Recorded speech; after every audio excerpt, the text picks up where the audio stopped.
título en las mismas condiciones de un colega previo, de una colega, pues ese es un precedente administrativo que si te llegan a negar la convalidación, pues se está cometiendo un acto de discriminante. Bueno, mi lenguaje no es el más jurídico, pero no te lo pueden rechazar. Y la tercera, la que nos cobija a todos sin importar, es que nos estudien completamente el proceso doctoral, créditos, temáticas, tesis. Y en ese, mi estimado Miguel, los artículos científicos en revistas indexadas son prioritarios. O sea, todo esto, excúsenme tomarme tanto tiempo para decirles, sea o no sea requisito, lo hemos conversado previamente, pero hoy que sale el tema en particular, debemos hacerlo, sea o no sea requisito. Ahora, lo que debemos saber es si es requisito para tomar decisiones estratégicas. Si la respuesta es sí, o sea, sí es requisito, la charla del próximo encuentro le dedicaré por lo menos una media hora a conversar del tema, desde revisión de Scopus, de identificar la revista, bueno, también de verificación de eventos y demás, para que sea útil y todos lo podamos considerar. Es muy importante. De los momentos de mayor productividad para un investigador, pues es su ejercicio doctoral, porque es el momento en que más tiempo le dedicó a una investigación. Puede ocurrir después muchas veces, pero digamos que uno suele tener picos de producción alrededor de su ejercicio doctoral. Entonces, claro que debemos tenerlo como tarea, pero lo que hay que aclarar es si es requisito. Con todo gusto, Ruth, claro que sí. Y lo hacemos, y lo hacemos. Me parece pertinente. Lo que pasa es que sí creo que es un esfuerzo que se debe dar un poquito más allá de la mitad del proceso, si es uno solo, si es uno solo, si es un solo producto. Yo les comparto un poco desde la experiencia, a robar aquí otro par de, me voy a auto robar tiempo, pero puede ser de utilidad. ¿Cómo veo yo? Ay, a ver si es que yo no sé si mi tesis quedó.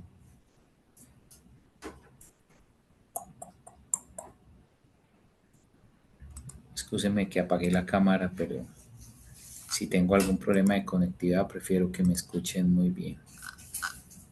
Es que mi tesis, como está cortada, miren, les cuento un poquito. Mi tesis doctoral fue por compendio de artículos.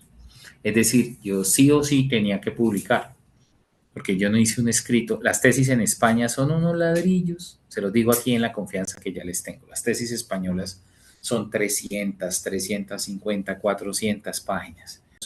Latinoamericana y la Palma, lo más reciente, y lo toma como punto de partida, lo actualiza y le da otras miradas a ese trabajo de investigación. Oye, ¿sobre qué dimensiones quieres trabajar? ¿Sobre qué conceptos quieres construir? ¿Sobre qué campos debes realizar tu indagación? ¿Por qué? Porque tu tema macro ya está claro. Sus tesis doctorales tienen temas muy claros y estas revisiones pueden ser aún más precisas, más detalladas. Esas son preguntas que Londoño y otro nos proponen. ¿Qué tanto se ha investigado sobre el tema? ¿Quiénes? Esa pregunta de quiénes es fundamental. ¿Quiénes son los autores? ¿Quiénes son las afiliaciones? ¿Cuáles son las instituciones? Cambio el quiénes, ¿no? ¿Cuáles son las instituciones y cuáles son las afiliaciones que más están trabajando el tema? ¿Por qué lo hago así? Porque yo logro con eso reconocer dónde están los nodos de conocimiento, apuntar e identificar lo que más han generado y, más aún, encontrar qué no se ha hablado, encontrar esos elementos que se convierten en brechas o en vacíos que vamos determinando, qué dimensiones se han abordado, cuáles han sido los logros más importantes, entre otros. Entonces son preguntas que les motivo a seguir realizándose para la construcción. Nosotros tenemos dos grandes fases en este proceso, fases que discutimos en seminario, pero que recuerdo acá por la pertinencia en el capítulo 2, la fase heurística y la fase hermenéutica. Palabras que incluso pueden resultar de poco uso frecuente, por no decir complejas, porque digamos en nuestro lenguaje académico las hemos escuchado, pero son palabras complejas para decir algo simple. Lo heurístico es hacer el rastreo y buscar los materiales, es acceder a la información, eso que ustedes hicieron de acceder a 10, 12, 15, 20, 30 trabajos de la literatura académica, rastrearlos, descargarlos, tenerlos a disposición, encontrarlos cuando no es muy fácil encontrarlos, tenerlos a su disposición para con eso poder pasar a una segunda fase, que es la hermenéutica, y en la hermenéutica detenernos a analizar, a comprender, a describir. En las revisiones de literatura hay revistas, las más top, bueno, la que yo he visto que más exige, Computer in Higher Education, vi alguna vez que la estuve indagando hace muchos años, exigían 110 referencias bibliográficas como mínimo. Pero lo que uno suele encontrar para revistas de pronto no tan top, porque esa es de las primeras en nuestra área de conocimiento, puedes estar hablando entre 60 y 70 trabajos como mínimo.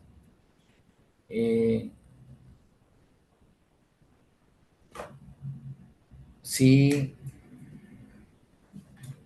sí lucen muchos, pero son logrables cuando se hace el ejercicio de manera rigurosa. Permítanme un momentico chiquitico. Es organizar, es buscar, es encontrar y también excluir lo que no cumpla con nuestros criterios de investigación, con nuestros criterios de revisión, no va. Pudieron ustedes explorar y seguramente lo conocen, aunque no está plasmado en su capítulo 1, no recuerdo en ninguno de los casos, pero sí en la revisión que se hizo en alguna tarea particular, en algunos de los casos, el esquema Prisma, ¿no? Que es uno de tantos esquemas para, como paso metodológico o paso procedimental de una revisión de literatura. Cuando uno hace un prisma, yo voy a tener por aquí uno.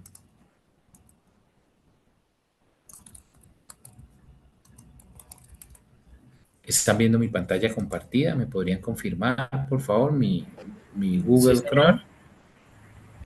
Vale, gracias por confirmar. Espérenme que esto aquí, como por tamaño, que no se ve tan bien. Aplicación. El esquema Prisma nos da en una sola imagen una muy buena descripción de esas fases heurística, sobre todo heurística y parte de lo hermenéutico. Si ustedes miran, este esquema nos deja claro cuántos artículos estaban al principio, 224, cuántos fueron excluidos por no poder acceder al texto completo, que no apuntaban a la población objetivo, que no declaraban el uso de la tecnología, que era estrictamente una aproximación teórica, porque en la revisión que yo planteé tenían que ser aplicaciones prácticas, También yo excluí cuando los papers no se encontraban en inglés o en castellano, también se excluyeron. Y miren cómo de 224 que puse como punto de partida, terminamos con 80 trabajos. Y luego, aplicando criterio de calidad de Pettigrew y Roberts, que es esa cita 48 que aparece ahí en ese formato de esa revista, que no usa APA, que usa ese corchetes número, no es IEEE, es propio de MDPI, terminamos con 57 artículos. O sea, aquí se hizo la revisión de 57 artículos. Espero no me haga quedar mal la imagen. No, no me hizo quedar mal. Entonces, ese esquema Prisma es muy útil para nuestro artículo, si lo estamos proyectando así, o para nuestro trabajo de tesis doctoral. No cae para nada mal mostrar ese nivel de desarrollo. Todo lo bibliométrico, ¿sí? Documentos por año, es una tabla clásica, la dispersión de publicaciones, en qué revistas está la mayor cantidad de citas, cuál es el histórico que tienes en términos de publicaciones por país, cuál es el mapeo de coautorías por país también, cuál es el mapeo de coocurrencia de palabras claves, cuáles son las palabras claves que más aparecen, cómo se conectan. Nos ayuda muchísimo a entender cuál es la realidad de nuestra investigación. Esto ya lo hicimos, voy a hacer check, simplemente recordando, usamos una serie de criterios para poder establecer dónde hay retos, dónde hay aspectos a consultar y planteamos con eso ecuaciones de búsquedas que combinan los diferentes elementos booleanos, el AND cuando quiero intersectar, es decir, garantizar que dos términos aparezcan, el OR que no aparece ahí, pero es cuando uno términos, y el NOT cuando quiero que una palabra específica no aparezca. Creo que en el ejemplo es muy claro, estoy investigando sobre química orgánica, así que dejo explícito en la búsqueda que no quiero nada que sea química inorgánica. Algunas de las bases, este slide lo utilicé en seminario 1, fueron algunas de las bases donde podemos hacer nuestras consultas, Google Académico, el mismo índice Scopus, el mismo índice WOS, que no aparecen explícitos acá, la base, pero pues están dentro del Sevier, al menos Scopus, bases de datos como Dialnet, base de datos como Cielo, en la literatura anglosajona en nuestra área ERIC, pues son algunas de las bases de datos que tenemos a consideración. Recuerden que acá hay un problema, queridos colegas, colega de analítica, de analítica del aprendizaje, analítica de datos, que es la duplicidad. Cuando usted aborda eh, varias bases de datos, cuando usted aborda varias bases de datos, puede ser que le aparezcan varias veces el mismo artículo, solo que le aparecen varias veces el mismo artículo, pero no siempre con los mismos datos en los metadatos propuestos. Entonces puede ser que haya un error o una coincidencia, o en uno aparece Zavala Vargas con guión y en el otro aparece Zavala Vargas sin guión. Entonces, si mi apellido no lleva el guión, es mi segundo apellido el que aparece como principal en las citas. Entonces, eso es importante considerarlo. Esta matriz en su momento la revisamos. Recuerden que lo que hacíamos acá era poder mantener una mirada de por lo menos dos o tres ejes. En este ejemplo, lo verde es tecnologías y términos que están en el mismo conjunto. Yo les contaba que lo que está en verde no es que sea sinónimos, es decir, gemelo digital no es sinónimo de dron, pero todo eso sí hace parte del gran conjunto que se llama tecnologías emergentes. Todo lo que está en celeste no son sinónimos. Agilismo no es sinónimo de BIM, pero todas esas son palabras claves en el mundo de la gestión de proyectos. Lo mismo, por supuesto, con eh, el tema de construcción. Entonces, eso como algún recurso ahí de apoyo. Un aspecto que cobra demasiada relevancia en este momento de la redacción del capítulo 2 es el marco teórico. Y a mí me gusta mucho esta analogía, le doy crédito al doctor Eliezer Pineda, que colega acá de Colombia, que trabaja el tema de tecnología educativa digamos, esta mirada. Finalmente el marco encuadra y me gusta mucho verlo así, su analogía hacia la pintura. Centra y destaca. De alguna manera es lo que hace el marco teórico y es el reto que tenemos acá. No es la teoría por sí misma, es decir, usted no está haciendo un ensayo del conectivismo, es cómo el conectivismo y su fundamentación y su soporte epistemológico responde al reto de tu tesis doctoral. Y así se ubica y permite ubicar al problema de investigación. El marco teórico te ayuda a explicar el problema y también a explicar la solución. El marco teórico pone un foco y por supuesto tiene que ser eh, muy profundo. Y yo quiero aquí hacerles una diferencia. Profundo no significa extenso. A veces pensamos que un marco teórico es profundo porque son 60 páginas solo el marco teórico, ¿no? No necesariamente, porque usted con el poder de las citas pues puede relacionar muchos textos y traer a colación lo más destacado, pero sí terminas encuadrando tu investigación. Entonces, eso es bien importante que lo tengamos presente. El marco teórico finalmente se convierte en un validador. El marco teórico se convierte, colegas, en una forma de decir, yo estoy aquí, reconociendo el fundamento teórico científico y por ende determinando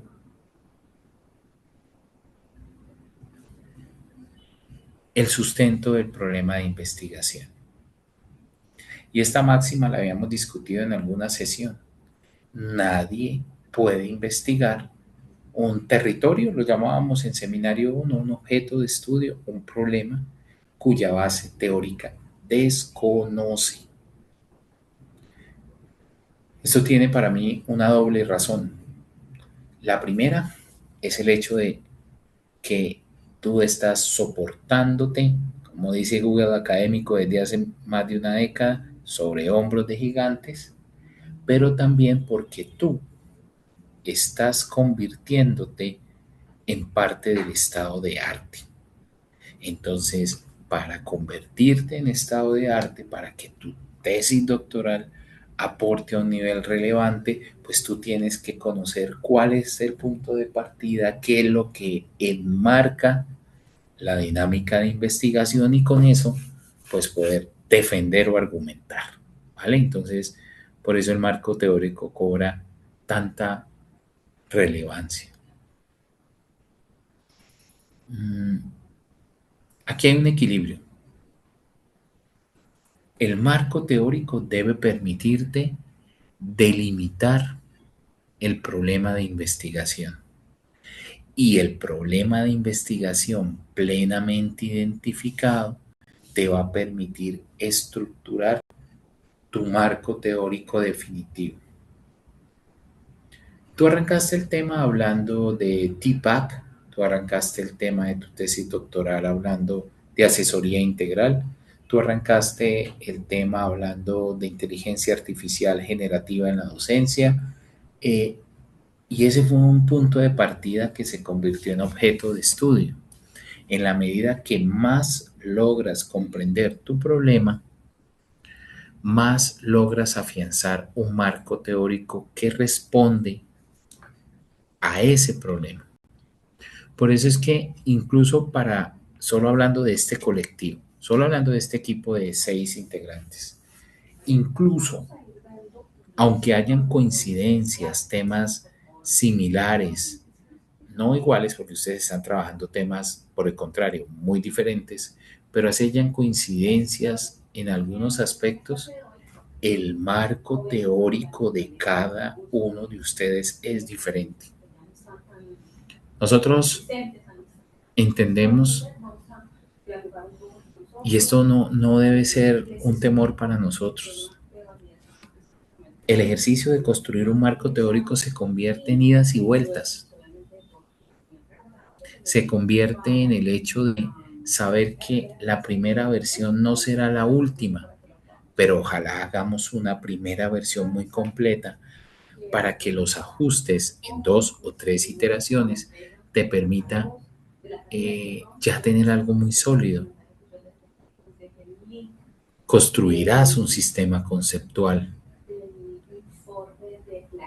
construirás a partir de fuentes teóricas un escrito que debe, miren este hermoso equilibrio, evitar ser redundante, o sea, evitar otra vez contar lo mismo que ya dijiste en el capítulo 1, pero también debes entender que hay un intercambio, hay una interrelación ahí. O sea, el capítulo 2 no es algo desconectado del capítulo 1 y habrán coincidencias y habrán puntos que incluso se vuelvan a reflexionar. Claro, porque tú finalmente estás encuadrando ese problema de investigación. La coherencia de un proyecto, queridos amigos, amiga, se logra de alguna manera en una revisión constante. ¿Cómo así? Claro.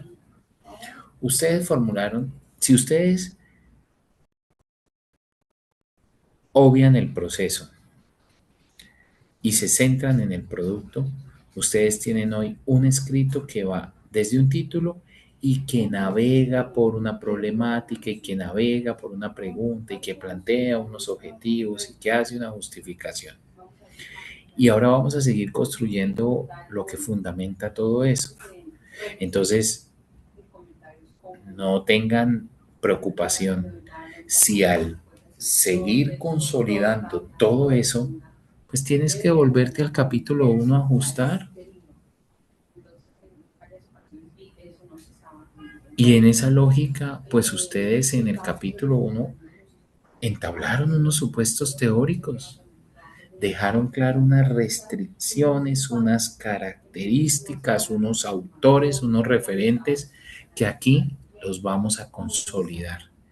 Y si esa consolidación en el capítulo 2 te obliga a que nos devolvamos al capítulo 1 a ajustar, vía libre, con profunda reflexión y autocrítica, pero vía libre.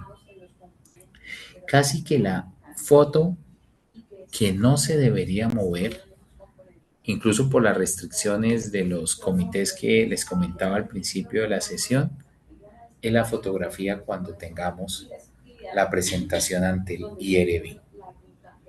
Ahí ya debería ser una imagen final de esos 3 capítulos. Pero hoy, si en esta revisión, en las próximas 2, 3 semanas, me dicen, Sergio, estuve mirando, incluso hay objetivos que hay que ajustar, algunos elementos problemáticos que revisar, háganlo con la debida justificación y el debido argumento.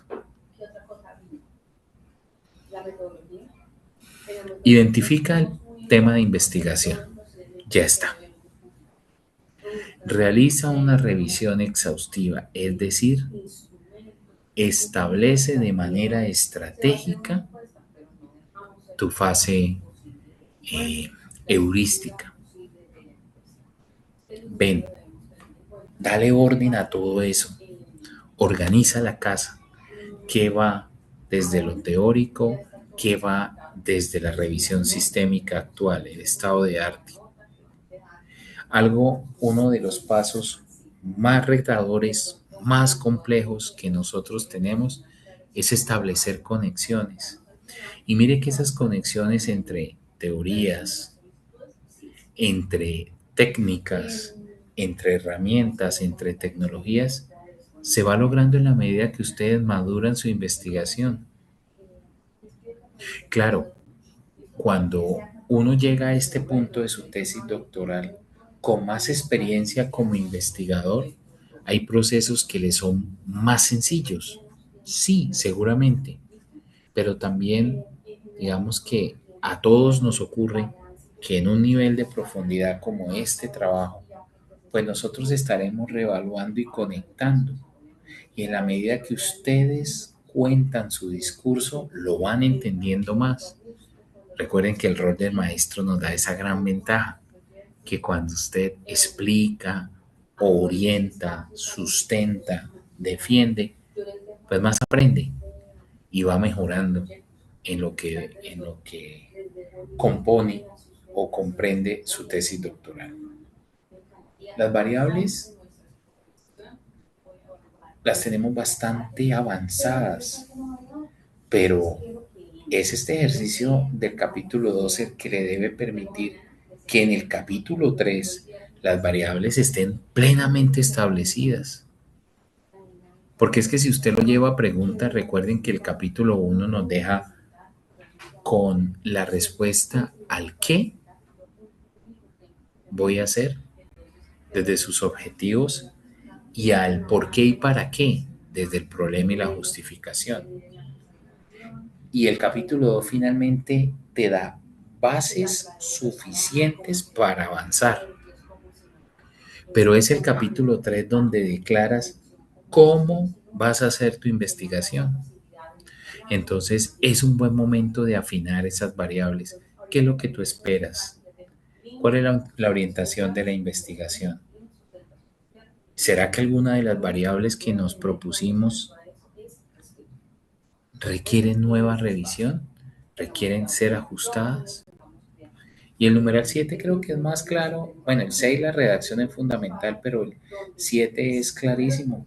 Revisa y actualiza constantemente tu marco teórico. No tengas miedo de eso. Claro, llegará un punto que cuando ya vayamos a presentar ante los comités correspondientes, pues hacemos una pausa y decimos, hasta aquí fue. Obviamente, salvo que haya realimentación de los evaluadores, que haya que potenciar algo. Fíjense ustedes que construir ese marco te da todo un camino y de aquí, para no redundar lo ya dicho, permítame un segundo, por favor.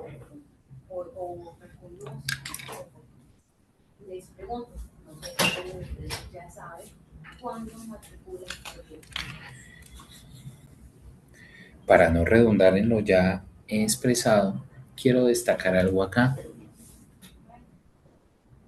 Hay que tomar el rol de un lector crítico.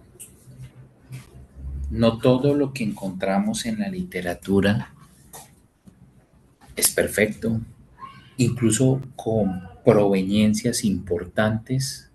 Si no, no existiría el retracto de los artículos. Sí, casos muy famosos en diferentes áreas de conocimiento, donde artículos publicados en revistas top, revistas cuartil uno, y los tienen que retractar por problemas de procedimiento, por problemas de manejo de data, por conflicto de intereses. Hace un par de semanas hubo un caso muy sonado en España sobre ese tema, que tuvieron que retractar un artículo cuartil uno top en el área de salud porque se detectó que el investigador principal tenía conflicto de intereses. La molécula de la cual estaba demostrando su usabilidad en un contexto específico, pues hacía parte de era un componente activo de una medicina que comercializaban varias empresas, pero una de las empresas tenía acción o acciones, un poco la historia, es investigador principal. Tú me vas a decir, bueno, pero los datos están mal, la metodología fue errada. No, no necesariamente, pero hubo conflicto de intereses, porque fácilmente se detecta o se podría asumir que hay un sesgo eh, en la investigación. Si yo quiero demostrar con una investigación científica que lo que vendo sí funciona. Entonces es importante tener eso presente. Mi querido Miguel, sí, yo les comparto, cerrada nuestra charla, les envío este recurso. Entonces, y como siempre, disponible para su uso, incorporación en sus espacios que corresponda. No olvidar citar, a ver, esto ya en nuestro nivel es conocido, pero oye, no olvides que hay citas directas, citas indirectas, que las diferentes normas nos orientan cómo podemos abordarlas. Todo esto es importante, que la redacción es muy importante, que la verificación del estilo en los escritos es fundamental. Entonces, para que lo podamos tener también muy presente.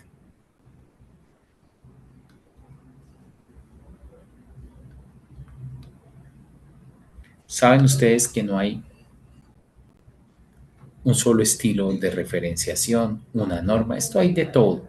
Incluso muchas publicaciones científicas tienen su propio estilo de redacción. Bueno, estilo, digamos, normas y estilo de referenciación. O sea, que hay algunas famosas, muy famosas, APA y Triple E, Harvard, Chicago, Vancouver, sí, pero también muchas editoriales tienen su propia norma, ¿sí? Entonces es importante que haya una clara estructuración y un debido estilo editorial. Miren, miren, miren la siguiente reflexión que la hago con todo cariño. En alguna charla, yo no sé si ustedes recuerdan, bueno, y esa revista tuvo recientemente algunos inconvenientes en indexación, pero una revista muy popular española en nuestro campo es la revista Comunicar.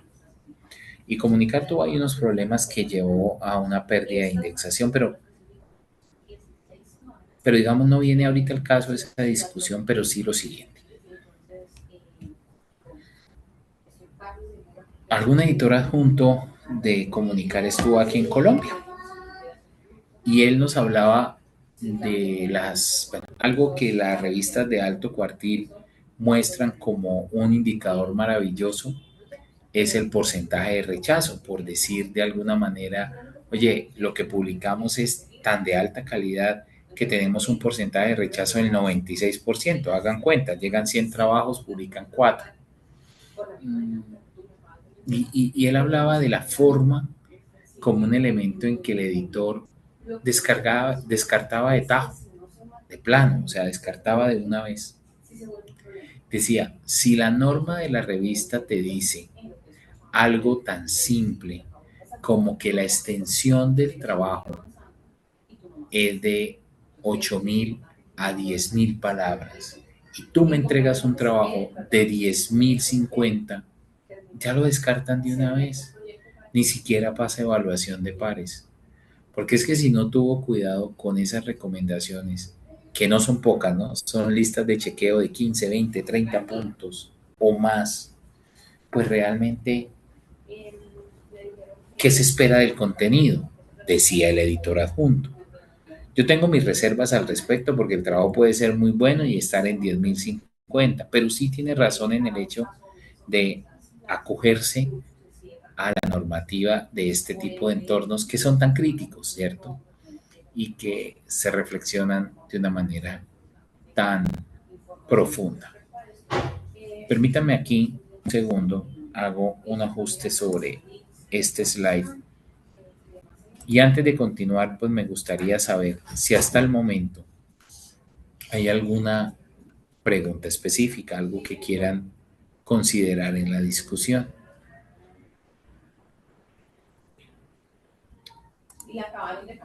O si están de acuerdo, continuamos. No, pues de mi parte, Sí, profe. avancemos. No tengo preguntas. Sí, profe, yo tengo una pregunta. pero es con relación al contenido del capítulo 1 que le trabajamos. Lo que estaba afirmando es que no debes en ese rol específico. Cero. De mi parte, yo se lo volví a enviar a usted con toda esa parte modificada. Entonces, ¿qué pasaría con eso? ¿Seguir trabajando ya capítulo 2 sin saber si lo que terminamos en el 1 está bien o cómo? ¿Cuál sería el proceso? No, mi querida Ruth, mi afirmación no fue esa en cuanto a no revisar lo previamente planteado. Mi comentario es que no se lo debemos enviar a la profe Adriana, que es diferente, ¿sí? O sea, lo que yo comentaba al principio de la sesión es que ella nos hizo una evaluación y cuando yo consulté si teníamos que corregir y enviar, la respuesta fue no.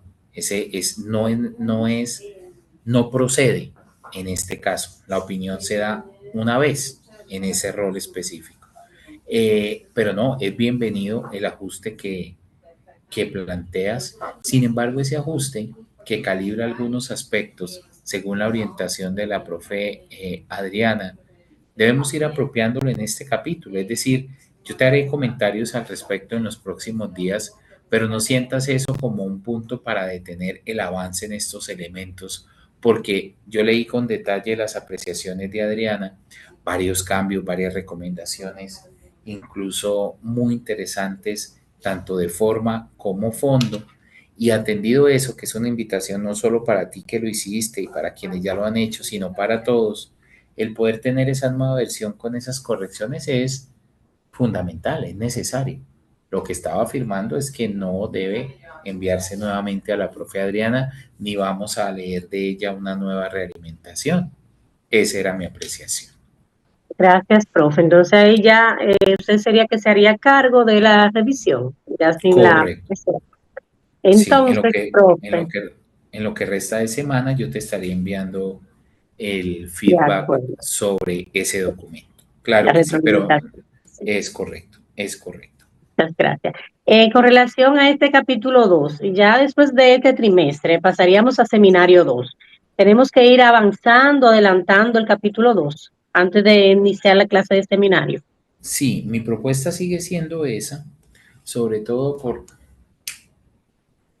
eh, esto hay que decirlo de manera totalmente transparente, mi querida Ruth y todos, y queda en el récord. Nosotros estamos viviendo una transición, ya lo había dicho hoy, pero lo afirmo, es decir, la universidad tenía un modelo y renovó varios aspectos de ese modelo. Entonces, en la reunión de docentes yo expresé eso y María Eugenia me decía, Sergio, sí. Y nosotros, este grupo en particular, está viviendo esa transición de seminario 1 a seminario 2. Otros colegas viven esa transición de seminario 2 a seminario 3. Los colegas que están viendo en este sprint seminario 1, pues nunca supieron qué pasó, qué se pedía en un seminario porque hubo una actualización curricular muy normal en los programas académicos de posgrado. Pero entonces hago toda esta reflexión para decirte, entre más podamos avanzar, mejor. En Seminario 2 habrá una temática renovada, es decir, el Seminario 2 que yo conocía ya no es el Seminario 2. No conozco el sílabo, yo pedí que me lo dejaran por escrito para poder orientar mejor estas sesiones, pero yo no voy a hablar del curso, voy a hablar de los capítulos. Entonces, para tu pregunta, para mí sería fundamental si podemos terminar este sprint al menos con el capítulo 2 full, completo. Ojalá, porque en 15 días la idea es discutir todo el capítulo 3, aspectos metodológicos.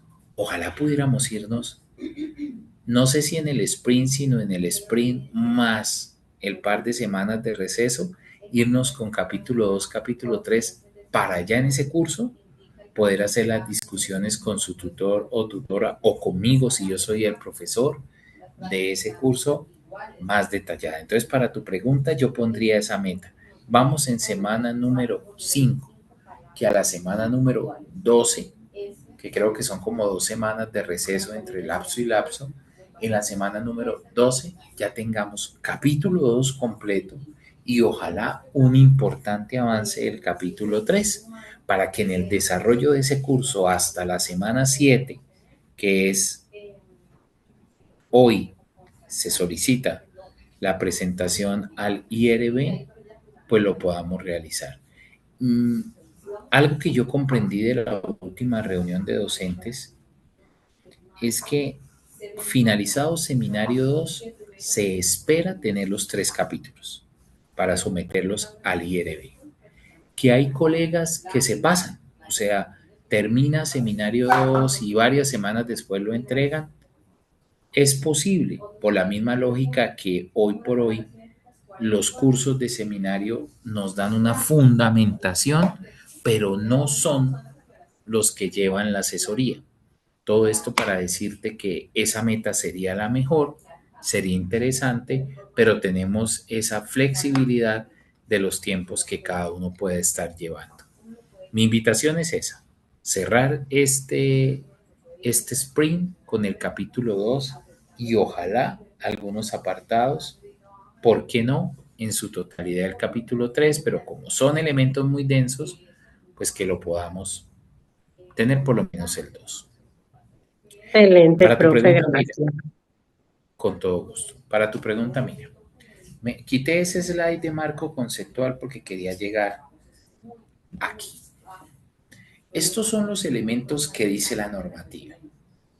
Y si ustedes se dan cuenta, son elementos que orbitan, giran en torno a ese macro concepto o a ese gran concepto del marco teórico.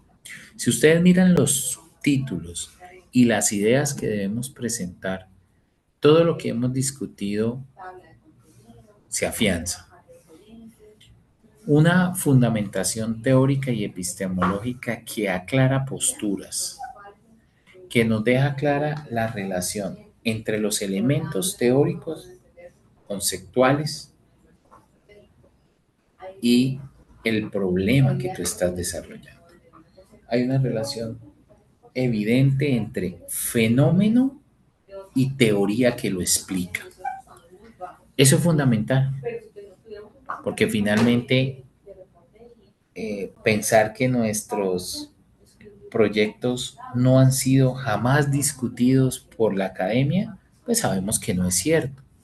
Entonces, en esa misma lógica, aprovechamos las discusiones académicas para soportar ese trabajo que estamos realizando.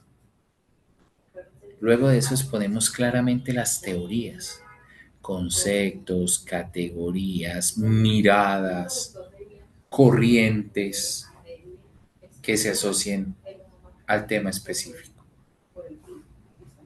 ¿Cómo aportan? ¿Quiénes aportan?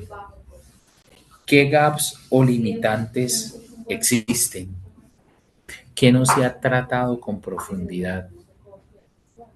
Y me llama la atención este comentario. No es un glosario, no es un listado de definiciones, sino, ojo con el término, un entramado conceptual que nos permite entender ese fenómeno de estudio.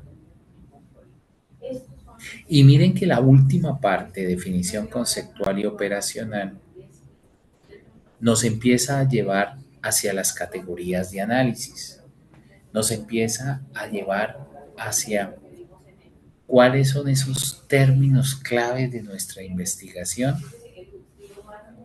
para proyectar una operacionalización de variables que vamos a hacer en el capítulo 3. Tengamos muy claro esto. ¿Es un capítulo denso? Sí. ¿Extenso y profundamente complejo? Espero que no. ¿Que va a estar muy cargado de referencias bibliográficas? Sí. Es seguramente uno de los capítulos que más carga referencial o más carga de citas bibliográficas va a tener. Sí. ¿Que será un escrito que busque tomar postura? Sí. El ejemplo que yo les daba, si yo estoy hablando de clima laboral, aquí en el capítulo 2, la comprensión de lo que significa clima laboral, lo que está detrás del clima laboral, los elementos que tiene el clima laboral, las características, las dimensiones que hay en el clima laboral, deben quedar claramente establecidas aquí. Entonces, para que lo tengamos muy presente. Este paso me llama poderosamente la atención. Esta reflexión que deja este slide. Pasamos de un listado a un entramado. Poderosa reflexión, ¿cierto? No son 3 o 4 ideas sueltas, simplemente con algunos autores que lo apoyan, sino un apartado que se conecta de manera directa con nuestra problemática, que viene del capítulo 1 y con la metodología que alimentaremos en el capítulo 3. Construimos ejes de discusión, construimos puntos críticos de reflexión. Recuerden que la razón de ser del capítulo 2 es reconocer, a mí me gusta verlo así, ¿no? Es una opinión personal, no estoy citando a ningún autor, pero es reconocer que no nos las sabemos todas y que construimos a partir de lo que otros han reflexionado mi propio pensamiento. Porque claro, en una tesis doctoral no hay espacio para considerar que tu aporte no está. Claro que tu aporte está, pero lo construyes a partir de los referentes. Por eso se habla de un puente estructurante que conecta el capítulo 1 con el capítulo 3. Esa conexión de capítulo 1, capítulo 3, lo estoy logrando en esta conversación académica. Y el que habla, o los que hablan, son ustedes. El que habla eres tú, creando tu propia fundamentación teórica a partir de los referentes que estamos siguiendo.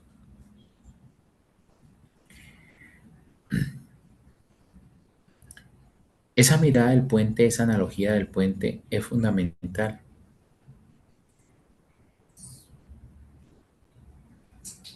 Y hay 3 ejes que les propongo revisar.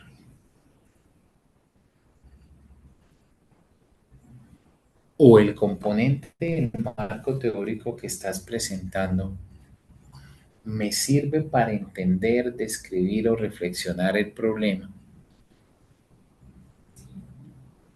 o está diseñado para fundamentar las categorías o variables de interés, o está fundamentado para el diseño metodológico, la aplicación de instrumentos, la ruta de investigación establecida. Si tú no logras ver tu apartado del marco teórico en uno de esos 3 ejes, replantéalo. No debe estar. No es presentar teorías porque nos parezcan llamativas, si tú no logras una conexión directa con lo que estamos trabajando. Atención a esos 3 ejes. O mi marco teórico me permite apuntarle a la situación problemática, o permite que yo le apunte a las variables, categorías, de alguna manera a la consecución de los objetivos, o claramente se convierte en un pilar para lo metodológico. Si no está en ninguna de esas 3, descartemos. Y pueden observar ahí el ejemplo, ¿sí? Que habla de permanencia, que habla de los grandes referentes que uno exploraría para poder tener una incorporación de instrumentos y un diseño de propuestas. Creo que es un ejemplo claro que nos permite llevarlo a nuestra realidad teórica, a nuestra realidad de tesis, a partir de lo teórico. Hay que tener claro esos cimientos, hay que tener establecidos esos cimientos. ¿Cuál es la postura que estamos abordando? ¿Cuál es la realidad que tú abordas? Que no es una realidad genérica, es una realidad específica. Finalmente, el marco teórico termina definiendo tu investigación, porque el tomar una postura te permite establecer rutas. Esta era una de las reflexiones que vi, no en todos, pero en algunos de los trabajos y el feedback que la profe Adriana hacía, tenía que ver con esto, con el poder tomar claramente una postura epistemológica para fomentar la discusión.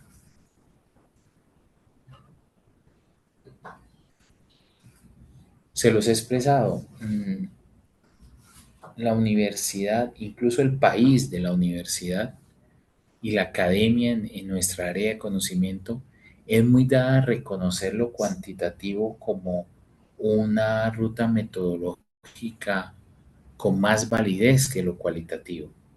Por eso es que muchas veces al trabajar lo cualitativo y mirar, incluso voy a hacerlo sencillo, el formato que María Eugenia nos pasó de los documentos que yo les compartí, pues incluso títulos y subtítulos van mucho más en esa lógica de lo cuantitativo que lo cualitativo, pero en ningún lado se nos ha dicho que lo cualitativo esté prohibido en nuestro doctorado. Entonces hay que ir equilibrando eso y haciendo las discusiones y las defensas donde corresponda. Eso es importantísimo porque nos permite aterrizar nuestras miradas.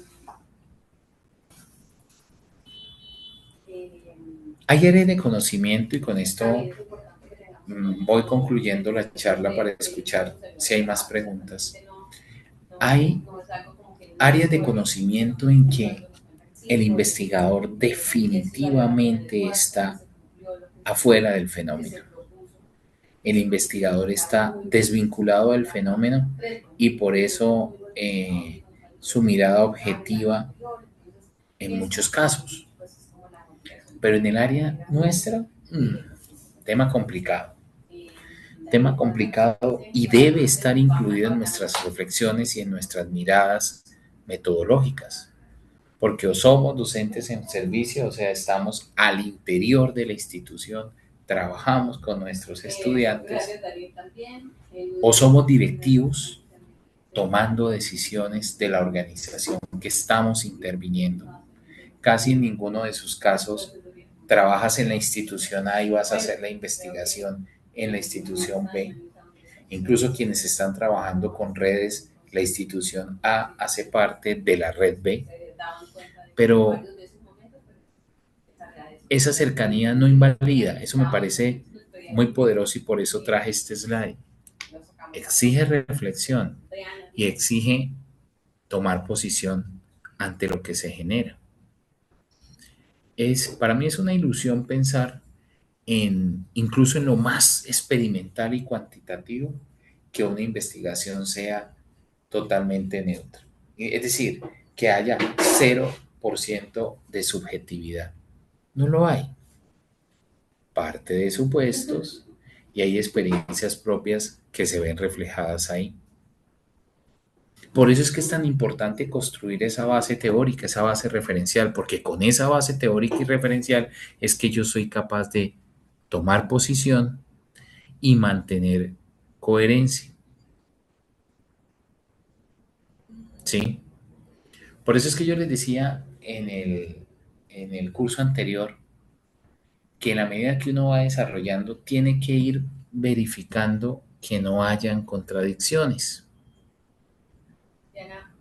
Desde la digamos, contradicción básica que puede ser declarar una ruta y usar un instrumento de otra ruta, esa es básica.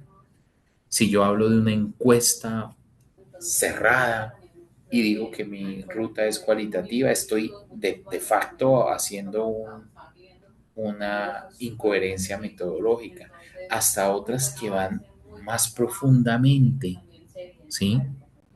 En la cual puedas en alguna parte de tu tesis tener una postura y desde la implementación o puesta en marcha una postura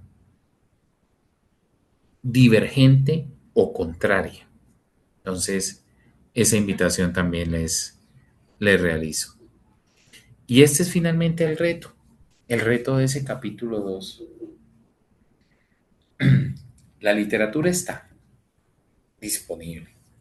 El acceso a la información la tenemos.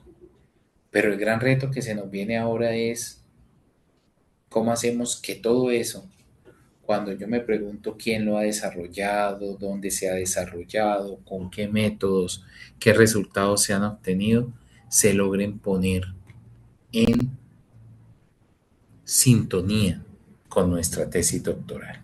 Carlos, muchas gracias por lo que dices. Sí, a veces llegaban con esa cara de Un punto de partida cuando hicimos los antecedentes fue la mirada cronológica, ¿cierto? Y fue una mirada rápida. Oye, ¿qué se dijo en 2020, en 2022? De pronto un par de papers 2024, algunos 2025 y con eso nos fuimos. Ahora es necesario que organicemos. Y una buena forma de organizar es establecer ejes temáticos. Oye, yo estoy hablando de 3, 4 grandes ejes. Pues discute con precisión 3 o 4 grandes ejes. Y con eso podemos tener una mirada más elaborada, una mirada más profunda de lo que estamos haciendo. Para no seguir redundando y poder escuchar sus inquietudes, porque creo que ya he expresado lo que quería plantearles, se puede seguir reforzando y el material que les comparto así lo trae, pero no quisiera detenerme más ahí. Esta es mi propuesta, responde nuevamente y de forma explícita la pregunta que nos hacía Ruth. Yo quisiera proponerles que en 2 semanas, el domingo 7 de junio, ustedes me pudieran compartir una primera versión del capítulo 2. Envíenmelo al correo, por supuesto. Conecten capítulo 1 y capítulo 2, teniendo en cuenta, como ya hablábamos, las recomendaciones realizadas.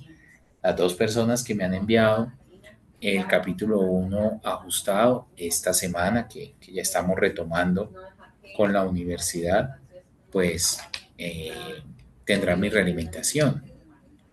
Mi propuesta es que nos podamos encontrar en 2 miércoles, dentro de 2 semanas. Quisiera que ahí pudiésemos hacer 2 discusiones.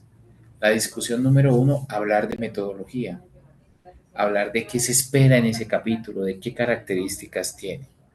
Y la segunda, que nos detengamos un poco a hablar, sea la respuesta sí es obligatoria o no es obligatorio el artículo y la conferencia, que podamos dedicarle por lo menos unos 30, 40 minutos a un ejercicio de selección y preparación de un documento académico para una publicación. Yo creo que nos da el tiempo para hacerlo, un poquito apretado, pero nos da el tiempo para hacerlo.